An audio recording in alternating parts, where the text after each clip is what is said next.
Hey, and welcome back to Builder Funnel Radio. We have a in-person edition this week. So Danielle is in town. We're doing our annual planning for 2026, and we figured let's record a pod. So here we are. Welcome. Thank you. Yeah. It's fun to be here. Yeah, it's nice. It's nice to have more than two people in the office. We bumped it up 50%. So happy to be that 0.5 heads for you this week. It's very different from the beginning. We were 100% in person, and then I think you were one of the first to go remote, and so then we were like 10% or 15% remote, and then we've been full-time remote. I don't know, has it been 4 or 5 years now or longer? We started hiring full-time remote in, I think, 2020. Like, just stopped even looking for in-person at that point. Yeah. Yeah. Feels like forever ago. I know. Really does. Yeah. Yeah. So this podcast, we want to cover a few things. One, we're going to talk about this year. It's been a challenge, I would say, for most industries, but definitely residential construction. Wanted to talk about some lessons learned, AI disruption, and then we're going to wrap with just giving you a little bit of an insight into our annual planning process. So you mentioned 2020 we started hiring. 2020 was a tough year, at least for the first 6 to 9 months, and then things seemed to just like take off. But reflecting back on this year, what do you think has made it so challenging? Change. A lot changed this year. I think, to reference 2020, starting in 2020, when construction really started growing very quickly, people were stuck at home, people wanted to remodel. It almost felt like the market, like the pie, grew. The market grew and expanded, and a lot of smaller companies started popping up. Like, you could have started with swinging a hammer. You were on a construction crew, and then you're like, I could do this. I can go do my own projects. And from about 2020 until probably last year, it just kept growing. There was more and more room. People were able to work remote, leave the office, and build houses, work in New York City, but live somewhere else. Same with Silicon Valley. So the construction industry really felt like it was booming. It was growing. It wasn't hard to run a company. It was pretty easy to just grow. There were enough jobs out there. There wasn't a lot of competition for those jobs. And then everything changed towards the end of 2024. I would say the market right-sized, went back to what it was before the boom, maybe even smaller. And if you weren't prepared, if you were struggling to know your numbers because you didn't ever need to, you always just had work in front of you, it was a really, really hard year to then learn how to actually have a business, not just word of mouth referrals, always having projects in front of you, and having a job, having a full pipeline, having a backlog, and then the phone stopped ringing. So really tough if you didn't have a brand you were building, consistent marketing, didn't really have to have a sales process beyond just referrals, and maybe had a few subs, and then the pipeline dried up. Yeah, I feel like it probably wasn't the first time, but it's definitely now ingrained in my mind, learning or relearning the concept of supply and demand, but actually not just like learning about it, but feeling it. And I think what you're describing is demand from 2020 up through 2024 was basically just on the rise and so strong. And then you looked at supply of custom builders, remodelers, and it was low compared to the demand. And when that happens, everyone's just going gangbusters. You can raise your prices, your backlog is full because people literally don't have other options. But then as soon as that demand curve comes back down and you hit even equilibrium, and then going below, that's, I think, what we all felt is that change, and that creates a lot of challenges. And yeah, I mean, this year we've seen companies not make it, and go out of business, scale back, and having to make cuts and layoffs and lots of hard decisions. Yeah. Yeah. I think I remember early on in business learning about having the like 3 different sizes that you're always prepared to be at. There's like the A, B, and C.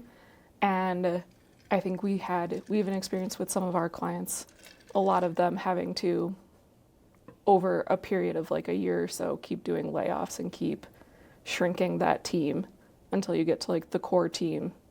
And then when everything stabilizes, you can rehire and like prepare the business to grow again. But we definitely saw a lot of those hard realities and hard choices being made in real time. Yeah, and if you're not prepared for those moments, you kind of don't have an option. You just have to scale down and regroup and try to fortify and then set up to make that push again.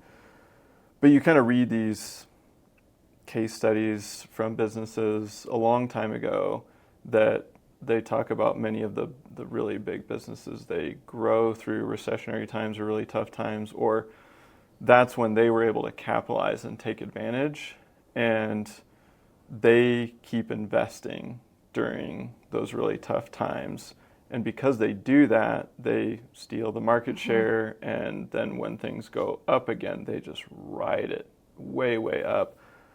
But the reality is, if you can't invest, if you literally, you're like, I didn't have any cash reserves and I'm already working 60 to 80 hours a week, then you kind of hit this spot where you're going, well, I don't have time and I don't have money to invest. And so I think the hard reality is that sometimes you do just have to cut, scale back, and then launch again. And that's not what you want to do.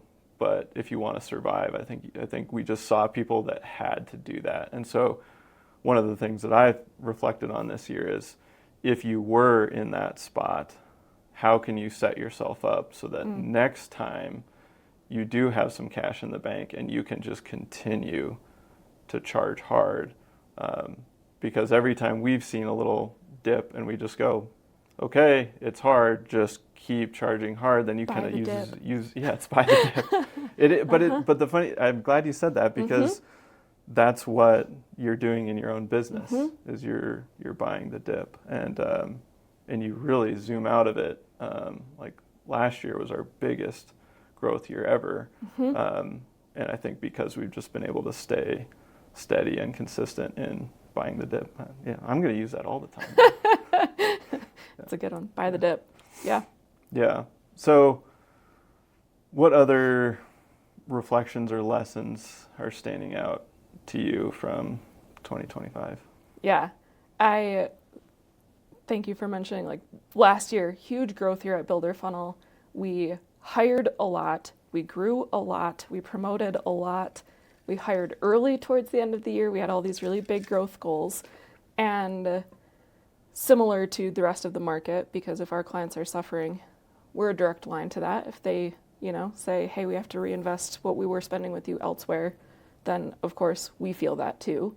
And having these big growth goals, having all of these new people in leadership positions, and then the year got hard very fast, almost overnight. I felt like in February I woke up to a new company almost, and just because of the state of the residential construction industry. And it was like slow because of holidays and then election year, and then like there kept being reasons, and it was like, no, it's just actually a hard year now. Like we're just in it. Yeah. And realizing that my time as a leader, where I thought it was going to be pouring into and investing into this new level of leadership, I started to have to like do business stuff and like kind of firefight and help make some other decisions. My time and energy got put elsewhere, and having to see new leaders kind of figure it out on their own a lot, in large part, in a tough year as opposed to like in an easier year. And what I kept reminding them, so this is a lesson that like I've learned a couple of times in leadership, but what really stood out for some of our newer leaders is leadership is it's easy, it's a fun title when it's a good year. And when things are going well and you just get to stick to the plan, you show up to a plan that someone put in front of you and you're just doing it. Leadership is hard when it's hard. Like, who is it? Ben Horowitz. The hard thing about hard things is that they're hard. I don't know how many times I've said that this year, just reminding our newer leaders or people just joining Builder Funnel, like, you're coming in at kind of a tough season in residential construction, and we're showing up for our clients because it's a hard year for them and it's a hard season, and we're trying to help them grow. We're trying to help them stay the same size for some of them. And being that good, like, stable, consistent leader and showing up for our clients, showing up for our team when it's really, really hard, and you're struggling to even show up for yourself sometimes, that's true leadership. That's the moment where, like, you're actually being a leader and remembering that that leadership has really big echoes. People are watching you. They're modeling your behavior. Yeah, and I would imagine that most people probably remember more from the leadership style during the tough time because they're anchored to that. You know, they're feeling it. They're really feeling the weight. And then if you can be kind of that rock or that beacon of light, and it may not be as fun and as energetic, and it may have a little different of a tone, like the urgency is there and all of that. But then when you get through to the other side and you show them that, hey, we can do those hard things, we can tackle these big challenges, and as a company we can navigate all of the change that gets thrown at us, I think that's where you gain a lot more credibility too. And so in a different way, it's like buying the dip in a different, a different context where during the toughest times, if you can, one, reinvest, then you'll zoom out of it probably from a growth perspective. But if during the tough times you show up and you're consistent and you hold to your core values and you just keep steady, then I think you reap the benefit from the team when you get through it, and then you get that rise. They go, oh, yeah, I see what was going on there. And they maybe weren't happy to hear some of the things that, oh, we have to make this call or this decision, or we need everyone to push a little bit harder during this season. But then when you get through, you see that reward. And that's the funny thing about challenges, is that you kind of you don't have that high of completing the challenge unless you actually go through the difficulty. Yeah. We learned a lot about incremental progress and celebrating milestones also. I think that's really important for any leaders out there who are trying to help their teams avoid burnout during a tough season, where it's just kind of like grind and you're just, you just got to put your head down and work hard. But finding those moments of joy and celebration, and still building a culture around winning together, even if the wins feel a little bit smaller or feel like they're fewer and farther between. They're not actually. You just have to hunt the good stuff. This is classic military. Hunt the good stuff and, like, training the team to find those moments. And a lot of times it means leading from the front, and the amount of time, like, I have personally spent this year, we use Slack for our internal communications since we're a fully remote agency. And before and after work hours, I have time blocked off in my calendar, actually blocked off, and I just go through Slack and I will hunt the good stuff, see all of the, like, communications and team channels and other channels, and I will just go celebrate with the team, put it in a bigger channel so everybody can see it, and helping remind people, like, these moments are still happening. We're just trained to, like, help our clients put out fires right now and help them find good leads and, dig in their CRM. But we still have all of these moments that we're showing up for each other, we're showing up for our clients. There's still so much good that's happening, and training the team to celebrate those smaller wins also, and, like, chipping away at the bigger goals. Even if we're not going to hit the huge goal, we're still growing, like, we're still hitting goals, and having the team recognize that and recognizing them for all of their effort too throughout it. Yeah. Yeah. Yeah, I think that's good. I mean, the progress, you can make progress. It just is maybe slower and not what you envisioned, and finding that progress. You mentioned that, each year we set a goal for the company, and we've been trying to grow pretty aggressively, and this year we will miss the target almost certainly unless something crazy happens the last few months. But forecast is that we won't hit the target, but we will still grow. And I was thinking about that, and it's funny because you just set this target out there, and it's really just like, and this is what we're shooting for. And you can like math your way to the target and go, yeah, this seems reasonable. But I think sometimes you get into a year like this, and I would imagine a lot of remodelers are feeling this way, like, hey, I set this target and we're not going to get there. We're going to miss it. And this was a hard year. You miss the target, it feels hard, the economy, there's all these challenges. You and I were kind of talking, you've been to a few shows and conferences, and you said like everyone there is talking about how hard this is, but then you pop onto LinkedIn and everything's just like everyone's crushing it. And why do you think that is? Why do you think, why is it so hard to acknowledge that just some years are hard in the business cycle or in the economy or whatever's going on? Because we let our egos get in the way a lot of the time.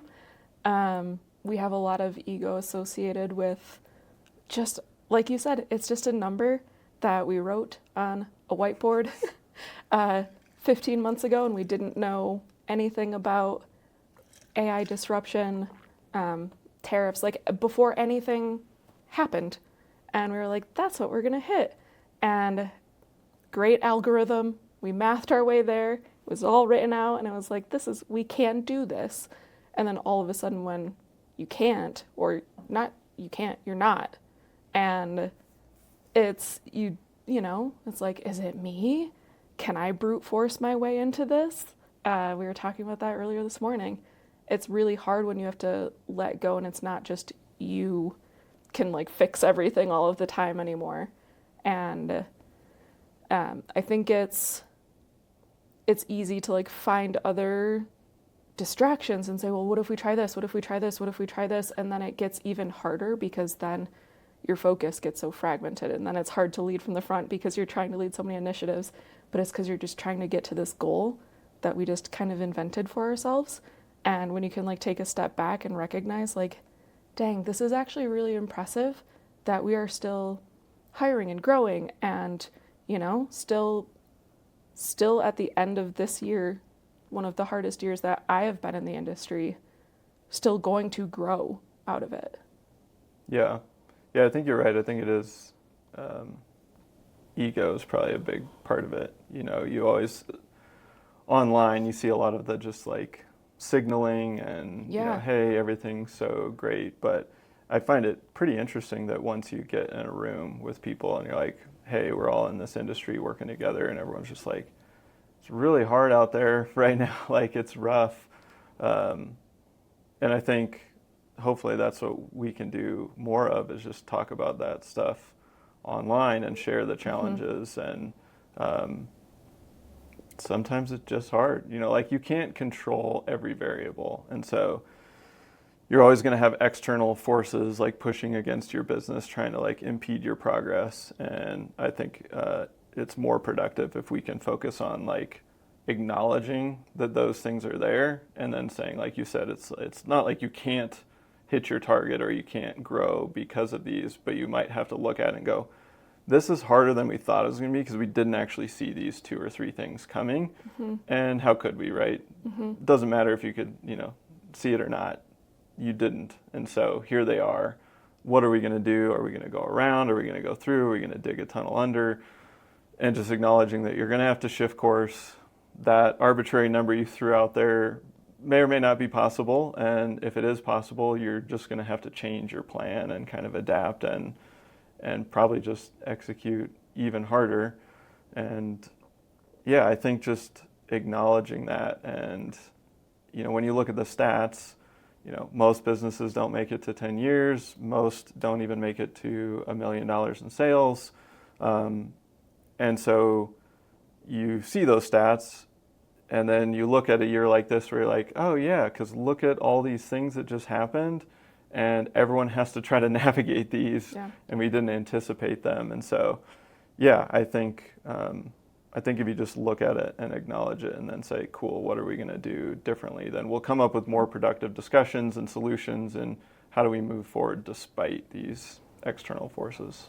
Something that's really great about this industry in particular, I'm so glad you brought up the in-person events, because it's so true that these roundtables, these events, I do feel like they're so unique in that everybody does openly share in those situations. They do all want to help each other and talk about the hard stuff once it comes up. I don't see it online. I don't think we see a lot of it in other industries when I go to other industry events, even just marketing events or agency events. I think everybody in these residential construction events want to help each other, whether they're in the storm right now or they've made it out and they're reaching back and trying to pull someone else through it. It's really encouraging and really heartwarming to see the amount of leadership and sharing in those spaces in person. Yeah. I mean, it's it's a very open industry at large. And I think one of the things that we wanted to get into in the spirit of being open is also I think you called it the triple AI disruption. But there's been some interesting findings out of AI really becoming more mainstream. It's obviously been on the rise for many years, and people that have been on the forefront have been following along with it and building the tech and all of that. But it really felt like last year was the opening up to more mainstream, and this year is just it's everybody. What do you think are some of the big shifts that we saw from the turn of 24 into 25? Yeah. So one of the first ones we saw is what I call the disruption in results. So I would say we are diligent in tracking our own metrics, our own data, and also our clients' numbers. So we can see industry trends across North America, basically, across the US and Canada. And around November of 2024, we started to pretty consistently see a dip in traffic, website traffic, no matter what we did. It was organic traffic was pretty slow, and direct traffic almost fell off a cliff. And we were doing a lot of research, what could this possibly be? We're doing all the right things. Even if you're still increasing paid ads budgets, traffic was just consistently dipping. It was a dip we couldn't buy, unfortunately. And we didn't really know what was happening quite yet, but probably around January, February was when the talk of using AI in place of Googling was really starting to grow and become really popular. And that's when clients started getting leads from ChatGPT, and that's when we certainly could see a more direct correlation. Still figuring out causation, but certainly a direct correlation in terms of zero-click searches, for example. So AI mode for searches, where if someone is searching for something, you get that AI overview. You don't need to click to get your answer anymore. You don't need to go click to a website, search that home page, find the right information, where it used to just be highlighted or bolded, however Google did it, but it was still sending you to an article. Now it just gives you the answer. And it can say pulled from this website, but nobody has to go to that website to continue their research. So it started with just the disruption in results. Naturally, that impacted pipelines in residential construction also. So it started with homeowners who are probably researching. The top of funnel is no longer really even entering the pipeline through just organic search anymore necessarily.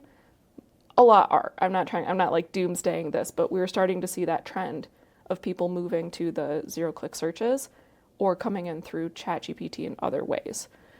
So started with results, then it became how that impacts a business when the pipeline starts to, you don't have the top of funnel leads that you're nurturing anymore once they come into your CRM.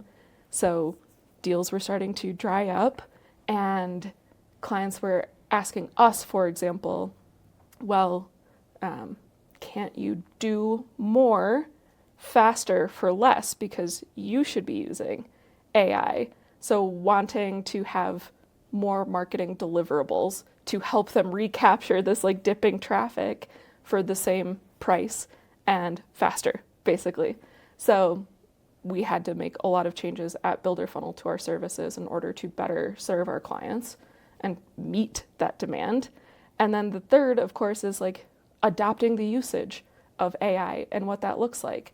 So for us, a lot of times that's clients, for example, running a campaign through ChatGPT, running a paid ads campaign through ChatGPT and asking, what should I be doing differently?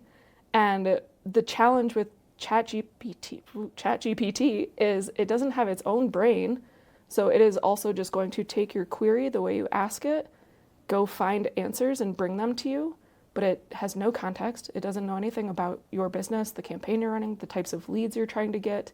So it's going to optimize around what it deems important, which is probably Google's best practices. Google wants you to optimize so that they're making the most money, not so that you are as a business. So running into some of those challenges of education around how to use AI in the right ways.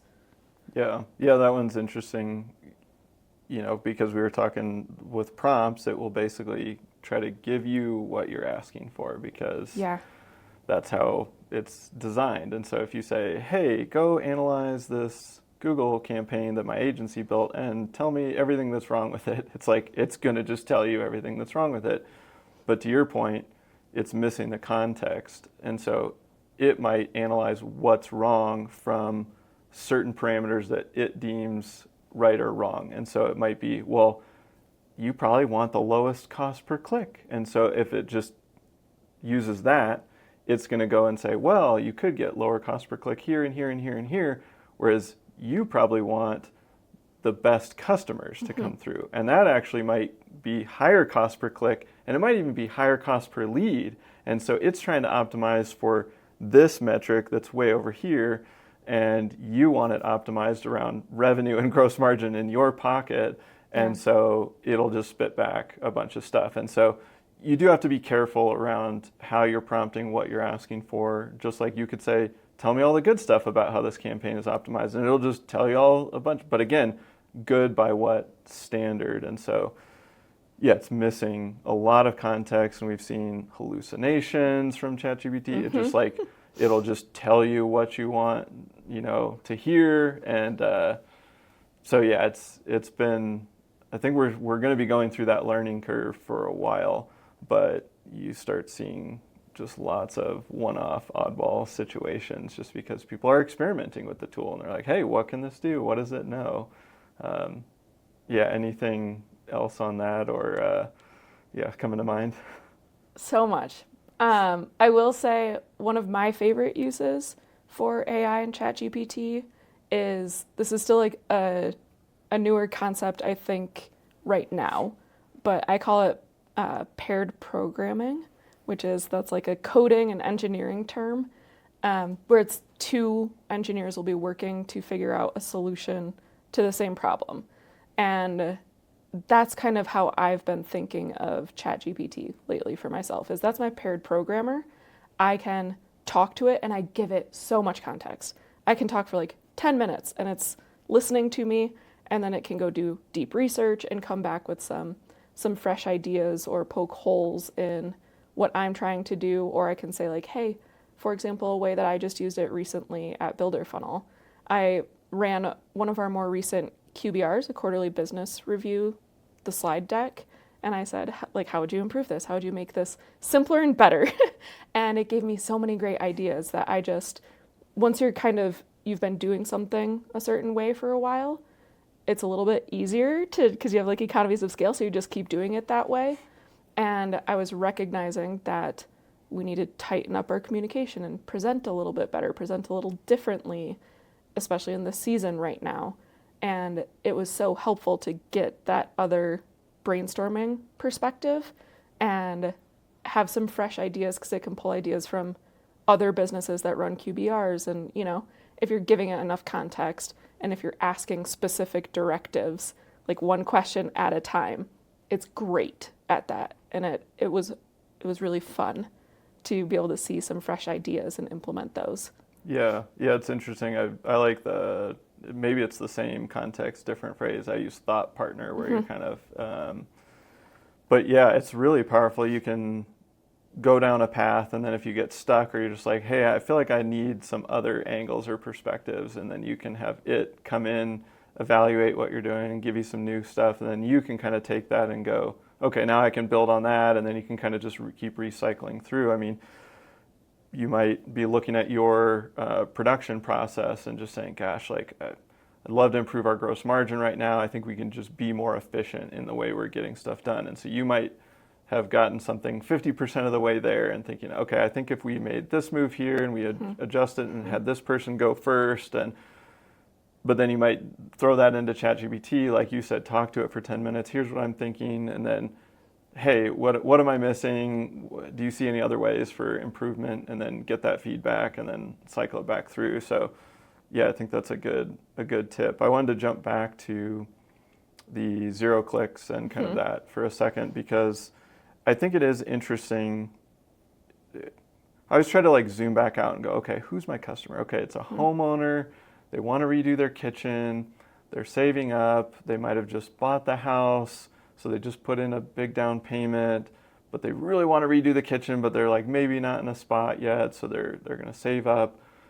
They're doing research, and pre-AI overviews and ChatGPT and all that, you would just bounce around to a lot of websites. And so if somebody hit your website in research mode, you had that opportunity to capture them in what we would call like top of funnel, like, hey, download a cost guide, download a design guide, whatever. So you capture that lead. For one, you get the click, so you have traffic, and then two, you get the lead. Now the lead may not be ready to buy, but you have a name and an email, and you got a visit to your site. And so you can see that tangible progress. And the way I think about now with a lot of the 0 click and the AI mode, where people, if somebody's like doing their research and they type it in, they just get the answer. So now they still have the information they wanted, but you didn't get the click and you didn't get the lead. And they're going to keep doing this research just like they would have in the old way. But then all of a sudden, 9 months later, they're going to pop up and they're going to hit somebody's website, and they are going to call and they are going to go into the sales process. And so it's almost like you've just got a bunch of invisible activity happening behind the scenes. And if your site is still ranking well in Google, ranking well in ChatGPT and AI overviews, or AI like answers and everything, you may still get a project there. And that's what we're seeing with ChatGPT leads, is they're very bottom of the funnel. They're ready to buy. And I think that's why, right? You just have this invisible group of researchers, and it's only that 4% of buyers that are hitting sites and they're like ready to decide. The thing where I think that creates a large opportunity is actually shifting some of that. If you're saying, gosh, how am I going to get all this top of funnel?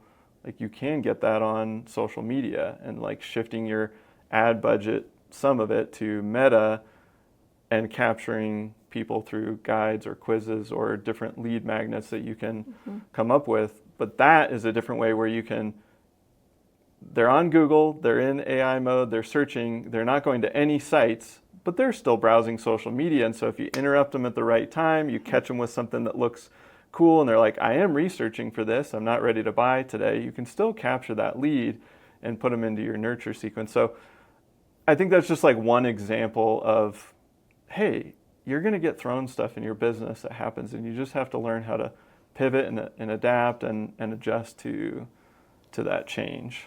Yeah. One really big shift in the way that I'm describing this, at least when I'm trying to, 'cause it's like everything you just described is so true. There's like just this invisible band of activity now. And how I try to describe it is, we're in an age of visibility. where it's all about keywords and like getting people to your website and you own that narrative. And this is the classic, like, marketers ruin everything. So when I say, like, you own your narrative, someone gets to your website, it's the story that you want to tell, which is great. And like, that is still the world we live in right now. But people who are researching don't necessarily just want to hear what you have to say about yourself. They want to hear about what everybody else has to say about you. So we're shifting from just visibility into validation.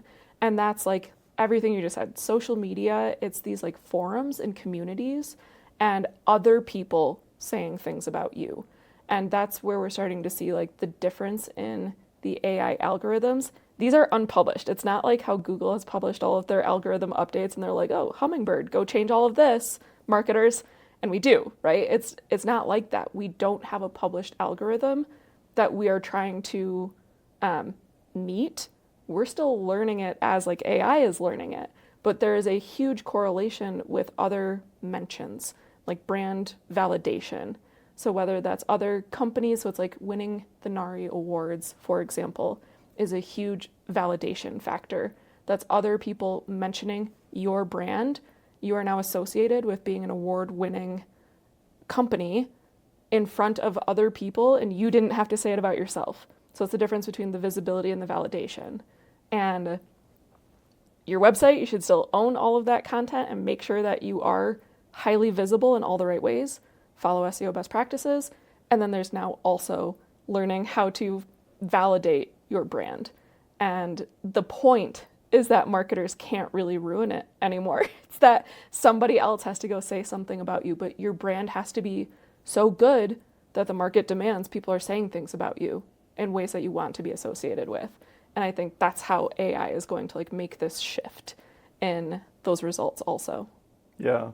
And it is interesting because Google, I think, tried to accomplish a lot of that through like other websites linking to your website. That means you've got some credibility. And, you know, they just, I don't think without AI, it was tough to pick up on all those mentions like you just described where, oh, you won an award and you got mentioned, but if they forgot to link to you, Google was kind of like, eh. But AI is just like absorbing all the information everywhere. And so if you do win those awards, you do get featured in the local newspaper, even if they don't link to you, you are now, I think, you're gaining more of that credibility, like you said, in the visibility and the validation. So yeah, it's going to be interesting. And obviously you can follow our Friday episodes with Kai to get all the AI stuff. But let's maybe wrap this conversation with a little look into our annual planning process. At this stage of the game, we're like 35 full-time people. It's a bigger ship than we're used to from like rewind 5 years ago. And it takes a lot more time, effort, and energy to think through, okay, what is the company goal? And then what are all the departments doing to roll up to hit that goal? Who are all the people we have? How are we creating opportunities for everyone within the company to upskill, up-level, provide more value, and create opportunities for their career? Do we have all the right people in the right seats? Should we be shuffling that around? What about our products and services? Are they delivering at the level we want? And how can we make those improvements? And they kind of all have to come together. And I think if you're sitting here listening and you're growing a business and you've built a team and you're starting to see this and you're like, wow, yeah, every new person I add, this gets a lot more complex.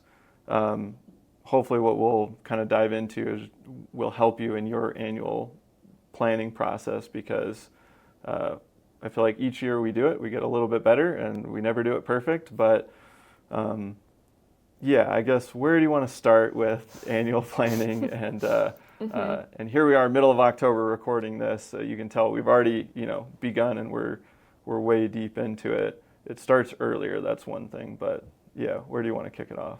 Yeah. I'm going to kick it off with a story first, then some thoughts. I remember the very first time you invited me to speak at State of Builder Funnel. It probably was like 6 years ago. And what is State of Builder Funnel? Yeah.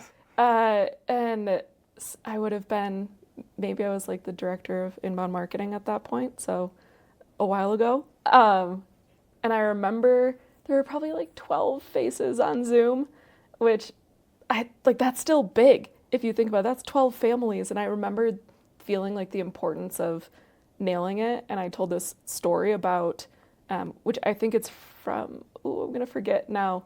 I think the CEO of Vimeo or Wistia, something like that, one of those companies, where you're going to, like, when you're that small, it's like you're a life raft. And it's so easy to change directions, and you can do whatever you need to do to get where you're going at that size. And everybody has an oar, and if you're taking on water, everybody has a bucket, because there's just a few of you. And it's so easy to just say, like, this is what we're doing. And everybody's like, great, let's go. And then it feels really hard in that moment, and it feels like it's always storming, and you're like rowing and billing water. And then one day you're going to look up and look back, and you're going to be like steering a yacht. And there are going to be so many people that are vacationers. Like, they're there just to ride on this yacht. And they're not rowing. They're not bailing out water. They're just there. And you're now the captain of the ship. And if you're off by like 1 degree, you're going to end up on a different island, right? Like, it's a totally different type of planning at that point. And so I'm just reflecting now in this moment, hearing you talk, that like I remember that life raft, and like, we're not a yacht right now, but every year we have gotten closer and closer to the, this annual planning, when we get it down to like numbers, like a dollar amount, a percentage amount. And it's like, we have to get closer and closer and closer to that exact degree, because it's so much harder to change mid-plan when you have more and more people, and everything is more and more complex, and it impacts more and more systems and processes. And so it's, with every person you add this, it just changes things. It gets harder, but in a good way, harder, more challenging. The vision grows because we want it to be big enough for everyone here that they can see themselves here 10, 15, 20 years down the road. It's not just 1 year planning. We kicked off this year with, what does Builder Funnel look like in 10 years? And we built 2 versions, and both are so exciting. And the goal is that if we were to take these and present it to the team, that everybody can see themselves in that vision too. So I think just starting with yacht, and then it's like, okay, but this year, what are we going to do? We have all of these people on the team. This is what's working really well. Here are our biggest levers. Here are the superpowers we have on this team. Where do we want to go? What's our destination?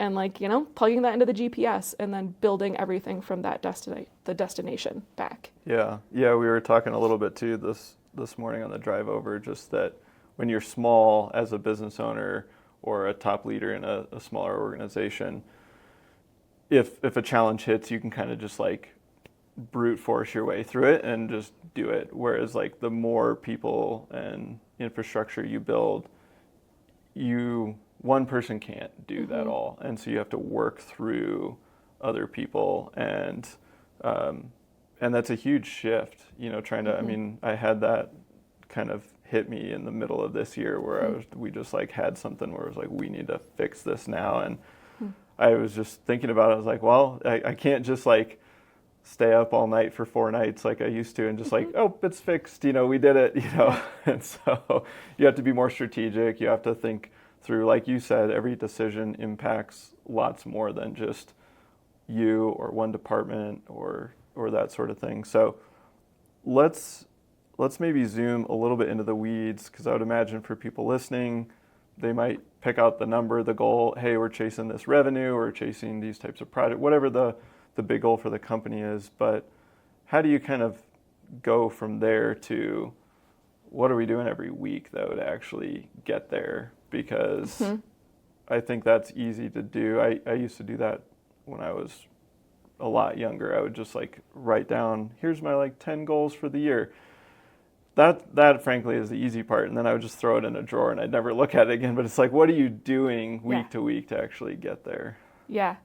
I remember this is the reminisce cast, Yeah, I guess. why not? When I was in person, so 10 years ago, in the office, and we had a book club.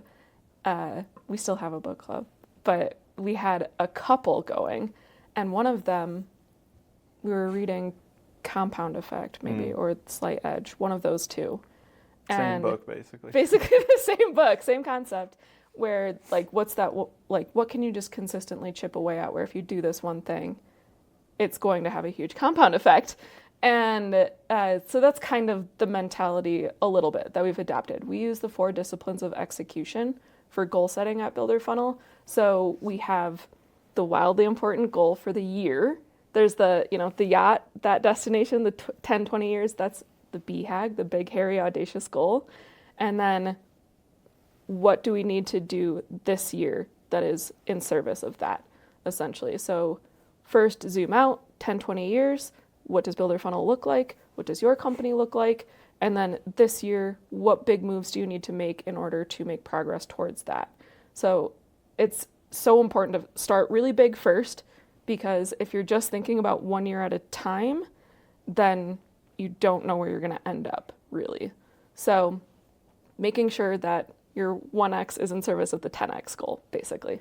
And from that one annual goal that the whole company is striving towards, the way we approach it is we look at our different departments and break them out by, if each department hit these certain goals, then we would hit the big company-wide goal. And then what could everybody do weekly? If they did this one thing, our strategic bet is that department hits their goal, and when all those departments hit their goals, we hit the company goal. So we really first break it out kind of big. What are these bigger numbers that we need to hit? And then we get really detailed and in the weeds about, right down to like the people and, like I said, the superpowers we have on the team, and how do we leverage those and like build the vision around the people we have on the team right now too. Yeah, I think, like you said, if you start with the 10 years out, it gives you it's probably not the final destination. Maybe it is for your company. Every company is different. But it gives you that, you want the 1 year to stack towards the 10. Mm-hmm. And so you don't want to just set the 1 year arbitrarily, and then you're like, you got a year deep, and you're like, actually, I wanted to go left instead of right. And so then... And we've made that mistake too. Totally. Like, we've totally done that, where we just thought about the 1 year and we set the wrong goal. And it was something that the whole company couldn't work towards. And like, imagine that ego blow, where it's like, whoa, we set the wrong annual goal, and having to get in front of the company and say, we chose the wrong number. Our bad. That was us. Yeah. I'm sorry. Here's what we're going to do right next time. That was a fun state of Builder Funnel. Yeah. But you're exactly right. I mean, you will make mistakes. But if you have a higher chance of picking the right 1 year, if you have the 10-year vision, but then you basically just keep breaking it down and doing what you said, where you start kind of top big picture and then break it down by 1 year goal, then departments, and then individual roles, and then individual people. You really can start to see, everything just keeps rolling up to that one goal. And so you want to get the one goal right, because you're basically going to direct everybody at that. And so, just going through this process, now that we've done it a few times, you get better each time, but you start to see, this really moved the needle. So let's do that. Mm-hmm. Or, wow, we thought this would do something. It really didn't. And so each year you'll be able to iterate on this process. But I think if you just, again, everything's rolling up to the one goal, you have a pretty good shot that at least a lot of people will be making that progress. Yeah. I think a couple of really big lessons in just talking to other business owners in this industry also. I think it's so common for the business leaders, like the owner, to do this kind of planning and like know the numbers and like cast the vision, but not talk about the specific number that a person or a team needs to hit in order for the company to be successful in their goal. a really good example from the Great Game of Business. We went open book management this year, so like this is very present in mind for me, is it's almost like you're taking your team bowling, you're telling them, okay, I want you to get a strike. That would be the goal. Okay. Yep, you nailed it. I'm not a good bowler. A spare is also good, but a strike means they're all down on the first bowl. You want a strike. You So, definitely want a okay. strike. So they're getting ready to bowl. You're standing by the curtain, which is covering the pins. And you're like, I see the pins. I see my team. I know I have the right people. I told them the direction they're rolling the ball. And then when they miss, you're like, oh, that's crazy. I thought everything was in place. I told them everything they needed to know. I'm looking at these numbers that I know they need to hit. And in reality, like if you just lifted that curtain and if everybody knew what they were working towards and how to get there and you're just coaching them, that's so much easier than having to line up all of your teams and people across an entire bowling alley and you're the only one who can stand at this curtain and be like, oh, we were so close. Tweak, try this, and like iterating without them actually seeing the direct line. So that was a really big change and improvement I think we've made at Builder Funnel. So I would encourage anyone to do that. Have everybody at your company working on the strikes. Yep. Being able to see the pins, really, like knowing the numbers and understanding them. And then your goal is you're just coaching and empowering them and teaching them those numbers and what they mean and why they're important, but they're figuring out how to get there. So you can kind of like promote yourself out of the how when you do that level of teaching. I think that's super important. And then I think another part that's really hard that you have to get comfortable with once you set goals that are critical to hit and you know your critical numbers in order to hit them is giving feedback to your team. And like I am not perfect. I mess up all the time. And I'm at a point now where I understand when I make my mistakes and like I can probably self-correct a lot. But when this is new and you're coaching your team to hit goals, you have to be ready to give that feedback and help them become the best version of themselves to hit that goal. You can't just say like, okay, here's the goal. Good luck. A little to the right. Like there's so much missing in just setting the goals and announcing them and like set it and forget it. It is a practice every single day of tracking, measuring, showing up consistently, being calm when you're not hitting the numbers, and then coaching and teaching and giving feedback and iterating. It's not just like we plan for 1 week and then we go and announce it to the team and it's done.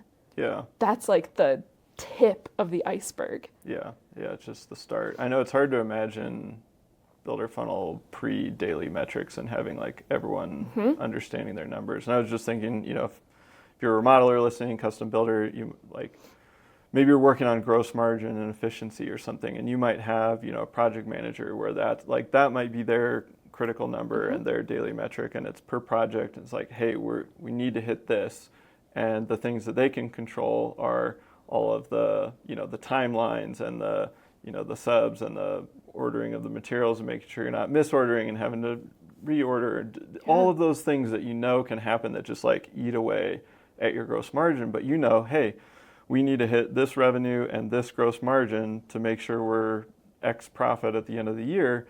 That's how you can start to kind of break this down into departments, is saying, okay, great. Anyone in delivering projects, like they're going to probably be in this bucket of numbers that are related to gross margin and efficiency.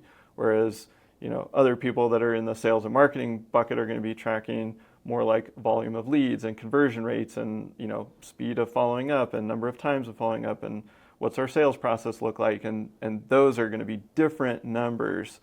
But just to give you a sense of how it starts to break down, it might start at revenue and profit, but nobody can really do something every day to impact that. And so you have to zoom in a little bit and go, okay, but they can impact gross margin. And how do they do that? Well, they can impact making sure everyone's on the job site on the right day in the right order, to get this done. So the other thing that I was thinking about as you're talking about some of our process that we've learned over the years is simple is better. Like I think the first time we did this was like really complicated, and nobody were like, what is this flood of numbers in this bit, And so this year, as we've been going through it, we've been okay, but how could we even just like boil it down to just one thing instead of three for each role, or can everyone have this one same thing instead of these three different roles having different things? And so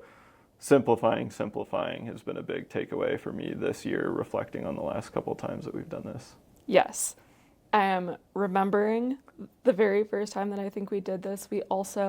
Another mistake that we made was we set the goals and we asked everybody what's their one weekly contribution that they think they could do to hit that goal. And what we weren't factoring into that is that nobody has the context that we have. Like between you and I, we have 100% of context at Builder Funnel. And when you're the only one with all of the context and you don't know necessarily what context each individual person is missing, and they might think that the thing that they chose is going to hit the goal, and it won't. And sometimes it's actually your job to tell them because they don't have the context.